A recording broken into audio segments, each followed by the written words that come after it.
Hoje, 7 de abril, é Dia Mundial da Saúde. A Frente pela Vida lança a Conferência Nacional Livre, Democrática e Popular de Saúde, com transmissão pela TV Abrasco, Associação Brasileira de Saúde Coletiva, pelos canais do YouTube das entidades integrantes da Frente e demais canais de comunicação popular, a partir das 5 da tarde. Já vou dar aqui, inclusive, o site da Frente pela Vida, né, para todo mundo ficar ligado aí às 5 da tarde, frentepelavida.org.br. Vamos falar sobre esse assunto com o nosso querido Arthur Chioro, médico sanitarista, ex-ministro da Saúde e professor universitário. Olá, Chioro, bom dia, seja bem-vindo.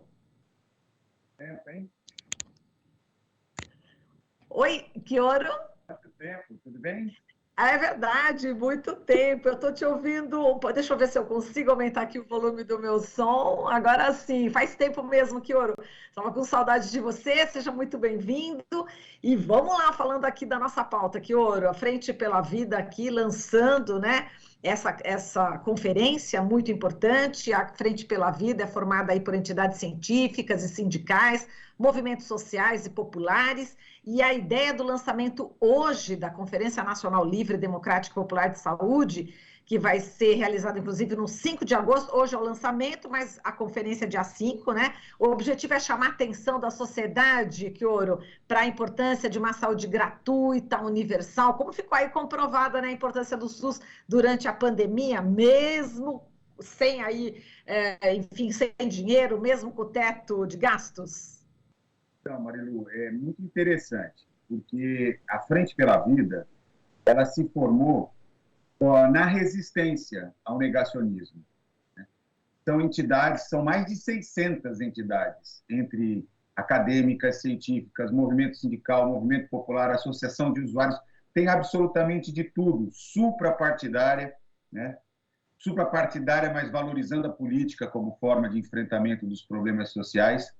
Mas essa instituição cumpriu um papel fundamental de articulação da sociedade civil na resistência ao negacionismo durante a pandemia. E é muito interessante porque a Frente vinha no início do ano discutindo como influenciar no processo que o país vai viver, contribuindo para a formulação dos programas de governo, tanto em âmbito nacional como nos estados, em compromissos que candidatos a senadores, deputados federais, estaduais teriam, né, em relação à defesa do SUS. Eis que, em meados de janeiro, nós tivemos uma reunião dos ex-ministros da Saúde com o presidente Lula. E o danado, na lata, nos provocou. Por que vocês não organizam uma Conferência Nacional Popular de Saúde? Então, a ideia original saiu da cabeça do presidente Lula. E aí eu e o ministro Temporão participamos de uma reunião, né, com as entidades que coordenam a Frente pela Vida e levamos a ideia do presidente Lula para fazer uma sondagem. E aí deu todo sentido, toda a liga. E a partir daí se produziu esse amplo movimento que está sendo lançado hoje. E é muito interessante, a TVT vai transmitir ao vivo, várias mídias progressistas em pool vão participar da transmissão. O evento vai ser realizado hoje na Câmara dos Deputados, às 17 horas. Então, quem tiver oportunidade, entra no site, dá abraço, liga na TVT, liga num dos canais progressistas, você vai poder acompanhar ao vivo. Vai ter 1h30 de duração. 17 começa, 18h30, a gente se comprometeu a encerrar, até para que a TVT possa continuar a sua programação. Mas veja, o que é muito importante, Marilu, é que de forma suprapartidária, nós conseguimos, inclusive, que mais de 10 partidos, através das suas fundações, das suas direções, se comprometessem. Centenas de entidades da sociedade desencadearão, a partir de hoje, um processo muito sério de discutir o futuro da saúde no Brasil. E aqui entre nós, nunca nós precisamos tanto discutir como valorizar o SUS, como fortalecer o nosso sistema público de saúde, como proteger a vida de milhões e milhões de brasileiros que estão ainda em risco por conta da Covid. Né? A Covid não acabou, vivemos agora, né, a baixa dessa terceira onda, mas com o contexto global. Veja, Marilu, menos de 15% da população em países de baixa renda receberam apenas uma dose de vacina. Então, há um processo de desproteção global que não nos permite dizer, olha, o pior já passou, porque novas variantes podem surgir. Então, nós temos que estar preparado.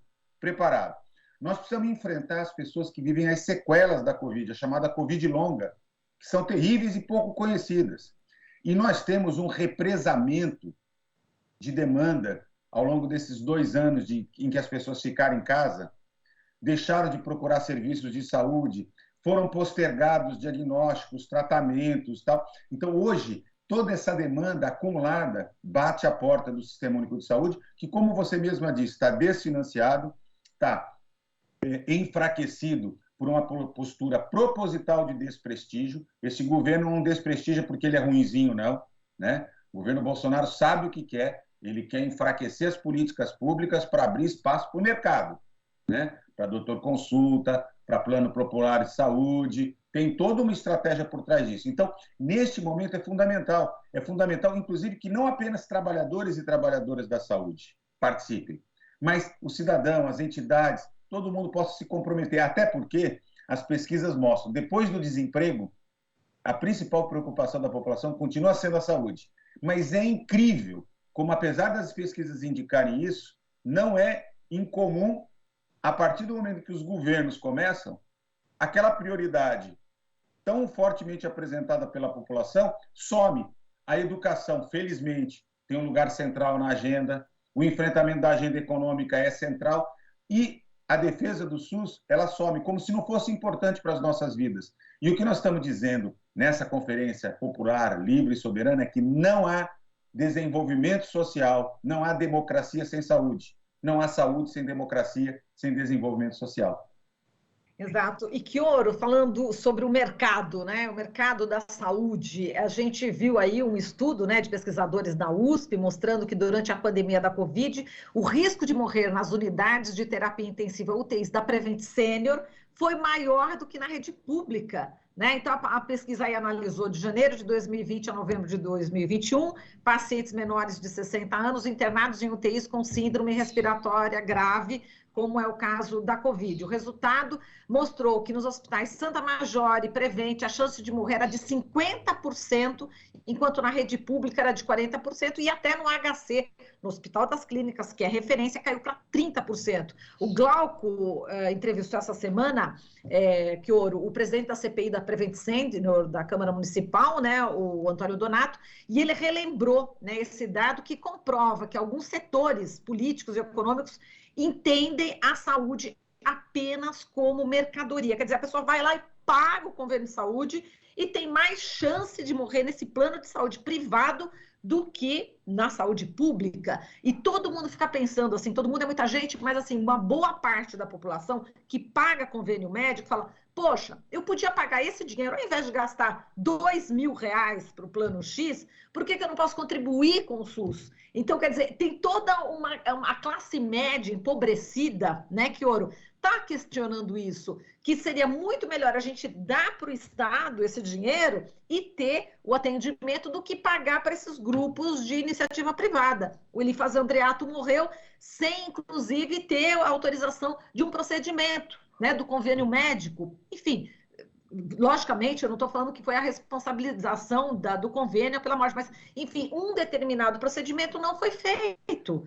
Entende? Então, como é que você vê realmente essa questão do mercado da saúde dentro dessa discussão de fortalecimento do SUS? Veja, quando a vida começa a ser gerenciada a partir do preço, as coisas ficam muito complicadas. Por isso que mesmo países capitalistas centrais, um capitalismo muito desenvolvido, vou dar exemplos concretos, o Canadá, o Reino Unido, os países escandinavos, a França, a Itália, né, a Espanha, têm sistemas universais de saúde, não são sistemas à base de mercado. Por quê? Porque eles perceberam, né, que é fundamental para proteger a vida tirá-la dessa lógica de mercado. E aí eu vou te dar 2 exemplos, pegando essa questão da UTI. Né? É muito comum as pessoas dizerem nas UTIs dos hospitais públicos a mortalidade é maior do que nos hospitais que atuam por planos privados de saúde. Olha que interessante. Os casos mais graves vão para onde? Exatamente para as UTIs dos hospitais públicos. Portanto, a chance de morrer acaba sendo maior porque a gravidade dos casos. Nós vimos, nesse caso dos planos de saúde, dois tipos de posturas diametralmente opostas. Aqueles chamados planos que têm rede verticalizada, vou explicar o que é isso, que quem está nos acompanhando vai entender facinho, é o caso da Prevent Senior. Quando o plano é dono do hospital, ele controla o custo ali na ponta do lápis, inclusive evitando que procedimentos sejam feitos, retardando a ida para a UTI. Então, aí é o contrário, os pacientes morrem mais porque chegam mais graves do que chegariam no SUS. Por outro lado, se o plano não tem rede privada, não tem rede própria, rede verticalizada, ele compra o serviço de um outro hospital particular e paga por produção. Neste caso, esses hospitais tendem a internar na UTI pacientes menos graves, porque paga melhor, tá certo? Então, o paciente que até poderia ficar na enfermaria vai para a UTI e sai mais rápido, e, portanto, a mortalidade fica menor do que no SUS. Então, quando entra mercado na conversa, né, quando as decisões sobre questões fundamentais sobre as nossas vidas, se nós vamos ter acesso ou não vamos ter uma tecnologia, se o cuidado vai ser feito ou deixar de ser feito. Porque, às vezes, Marilu, né, o ideal, por incrível que pareça, pode ser não investir em mais tecnologia, né? Dar conforto para a pessoa sem fazer um procedimento que prolongue desnecessariamente a vida, que imponha mais sofrimento, porque dá lucro para um determinado profissional, para um determinado serviço. O que eu acho mais estranho, e isso são dados públicos, qualquer um pode acompanhar, né? E esse tema vai ser discutido na nossa Conferência Nacional Popular de Saúde, né? É olhar para os dados da própria Agência Nacional de Saúde Suplementar, que mostram o quanto que as operadoras de planos de saúde lucraram exorbitantemente ao longo dos 2 anos de pandemia. É inacreditável como o volume de receitas cresceu absurdamente e as despesas com assistência caíram a patamares assim, historicamente nunca observados. Ou seja, no momento que o povo mais precisou, os empresários da saúde lucraram de uma maneira exorbitante, estão fortemente capitalizados, inclusive para disputar que projeto de saúde nós queremos para o Brasil. E nós, né, estamos aqui, quem está nos acompanhando, inclusive, com imagens, né? Sei que muita gente está nos ouvindo pela rádio, mas tá aqui, eu estou com a camisa aqui, defenda o SUS todos os dias, né? Epa! Defenda o SUS todos os dias, porque assim, Quero... nós queremos, de fato, né, que o Brasil possa elevar o padrão de qualidade do SUS, né, para o mesmo patamar que países que têm sistemas universais conseguiram. Isso não é uma utopia. Isso é possível, sim, né? Mas vai deixar de ter plano de saúde? A gente pode até ter. A questão é o que nós vamos valorizar. Porque o que hoje se faz é assim: se organiza um sistema público, o SUS, né, com todos os... Olha, isso ele tem sido fundamental para defender a vida. Mas, assim, ele fica meia boca, dependendo dos esforços dos trabalhadores e trabalhadoras, de alguns gestores para sobreviver, enquanto que a classe média, né, vai ali para os planos de saúde e a elite se vira, né, e ainda tem restituição integral no imposto de renda. Então, nós precisamos ver de que país nós queremos construir. Se é um país que vai respeitar a saúde como um direito, né, num patamar de dignidade, de humanidade, porque hoje, objetivamente, é disso que se trata. Ainda mais com o processo de envelhecimento muito rápido da nossa população. É da natureza que o ciclo de vida de envelhecimento exija mais cuidados. Aquela história de que a gente dizia, se a gente investir em saneamento, etc., nós vamos combater as doenças infecciosas e vamos deixar de ter um monte de problema. Ótimo. Vamos deixar mesmo e queremos que não tenhamos doenças infecciosas. Mas a verdade é que quando a população vive mais, novos desafios se apresentam, entre eles cuidar dos idosos, cuidar dos problemas de saúde. Claro que nós também queremos que os idosos envelheçam com qualidade de vida, mas ainda assim, para que isso aconteça, se requer acompanhamento médico, odontológico, saúde mental, cuidados multiprofissionais, enfim, um conjunto de ações, né, que protejam a vida. E isso custa, isso exige um sistema. É essa encruzilhada que o Brasil está vivendo. Nós vamos para a barbárie do neoliberalismo, que é o que acontece. Olhem os Estados Unidos, olhem o que aconteceu no Chile, olhem o que aconteceu na Colômbia, países que adotaram um modelo fundamentalmente baseado em mercado e deixaram só uma franjinha do sistema público para não virar caos, para combater a epidemia, etc., vivem uma verdadeira barbárie.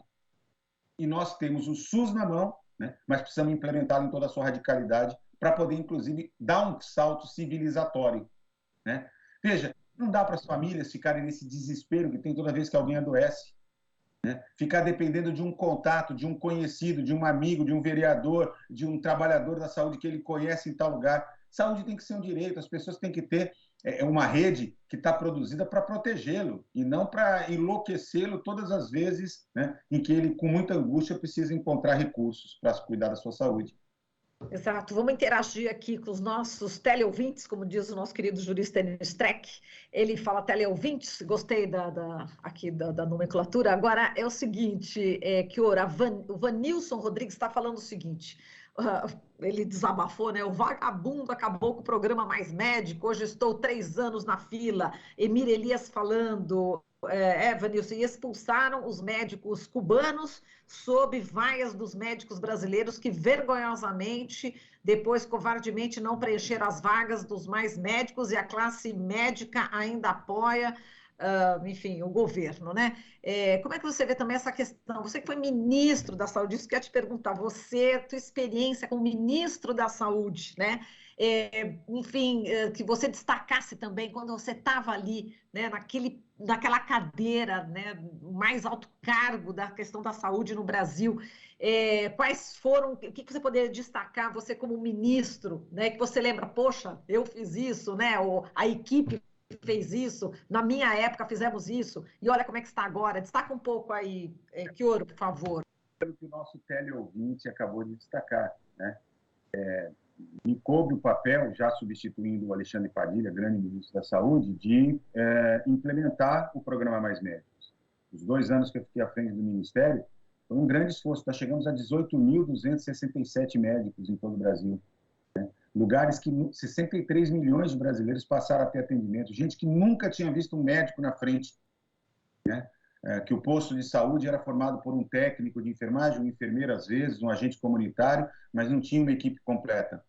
Eu acho que o que ele está levantando, esses 3 anos de espera, talvez seja uma das coisas mais tristes. Vejam, essa destruição da política de atenção básica que o governo Bolsonaro está fazendo, que na verdade já começou no governo Temer com o Ricardo Barros, vamos lembrar disso, né? A tal da ponte para o futuro era uma pinguela para o retrocesso, né? E o que a gente vê na área da saúde é muito claro. Então, só para dar um exemplo, eles desmontaram Mais Médicos, eles mudaram a forma de pagamento de transferência de recursos para as prefeituras, que vai impactar a partir desse ano fortemente o financiamento da atenção básica. Eles acabaram com o financiamento dos núcleos de atenção à saúde da família, ou seja, com a equipe multiprofissional. Então, um conjunto de medidas que estão em curso, Marilu, que enfraquecem demais a atenção básica, e insisto, sempre abrindo espaço, né, para mais mercado. Porque é um governo que... Veja, o neoliberalismo, ele opera face a face com o fascismo. Né? Quanto mais eles destroem política pública, quanto mais autoritarismo, mais eles conseguem implementar as chamadas reformas. Né? No caso das reformas, vamos traduzir, é desmontar aquilo que se construiu para proteger a vida da população mais pobre, daqueles que mais precisam do Estado. Então, eu sinto muito isso. Mas tem coisas que as pessoas não percebem, pegando também a minha época como ministro, por exemplo, né? Nós tínhamos construídas desde o governo Lula, não foi no governo da Dilma, não, já vinha desde o governo do presidente Lula, uma política para o complexo econômico e industrial da saúde, que usava o poder de compra do SUS. Veja, o SUS compra para 213 milhões de pessoas. Então, ele tem um grande poder de, no mercado, definir prioridade, baixar custo, estimular a produção e tal. O que acabou acontecendo? O governo Bolsonaro destruiu o complexo econômico. Então, como é que isso se reflete no cotidiano? As pessoas não conseguem perceber direito. Quando faltou máscara, quando faltou luva, quando faltou medicamento para induzir a intubação de pacientes, quando faltou respirador. Mais recentemente, quando faltou antibióticos fundamentais como penicilina. E agora, nesse momento, por exemplo, está faltando dipirona injetável, que é um medicamento essencial para cuidar em qualquer lugar do mundo. Imaginar que um país do tamanho do Brasil não consegue ter à disposição do serviço de saúde dipirona injetável mostra a incapacidade desse governo de coordenar o Sistema Nacional de Saúde. E sabe por quê, Marilu? Porque uma das maneiras de implementar essas medidas negacionistas a serviço do negacionismo, Porque é muito interessante, negacionismo está a serviço de negócio, né? Uma das maneiras de implementar isso é exatamente, né, destruindo o pacto interfederativo que foi fundamental para poder produzir o SUS, ou seja, fazendo com que municípios, estados e a União desarticulassem a sua resposta. Então, isso também é um outro aspecto essencial. Por exemplo, quando eu fui ministro, e acho que todos os ministros que me antecederam cuidaram com muito carinho de colocar municípios, estados e o Ministério da Saúde na mesa de negociações e encontrar juntos soluções para os problemas. Desde enfrentar uma epidemia de dengue, de ebola, de AIDS, até garantir chegar medicamento lá na ponta, ou, por exemplo, criar o programa Mais Médico, porque os municípios diziam, nós não conseguimos mais contratar médicos. Os prefeitos da Frente Nacional de Prefeitos foram lá para a Dilma e disseram, olha, nós estamos lançando um movimento, cadê o médico? Porque nós não conseguimos, a gente vai aumentando o salário, não tem médico, precisa trazer. Quem demandou o programa Mais Médicos foram os prefeitos para a Dilma, né? Então, essa relação interfederativa foi substituída por uma relação ou de confronto ou de compra via o orçamento secreto, as emendas parlamentares. Então, as coisas vão se articulando e a gente vai entendendo como opera este governo e como ele vem tentando construir hegemonia, inclusive, né, para se perpetuar no poder e aí destruir o que falta. Então, assim, ao mesmo tempo que o nosso teleouvinte, eu também gostei dessa expressão, está 3 anos na fila, né, ele está dizendo para a gente aquilo que eu estava colocando. Quer dizer, quando veio a Covid, a gente já tinha problemas porque já vinha sendo desmontado. Quem começou a operar a desmontagem do Mais Médicos foi o Mandetta, com todo aquela empáfia, bota coletinho do SUS, né, para fazer dia de bom moço, mas ele começou a desmontar. A partir do momento que chegou a pandemia, o governo federal nem colocou recursos na pandemia e nem colocou recursos, nem fez ações para poder garantir o atendimento. Então, hoje a gente está no pior cenário possível. Vou dar exemplos concretos. Nunca os médicos viram, em tempos mais recentes, médicos, enfermeiros, chegar a pacientes com diagnósticos tão graves de câncer. Sabe? Ele já chega tão tarde que compromete, inclusive, a chance. Nossos diabéticos e hipertensos estão super descontrolados.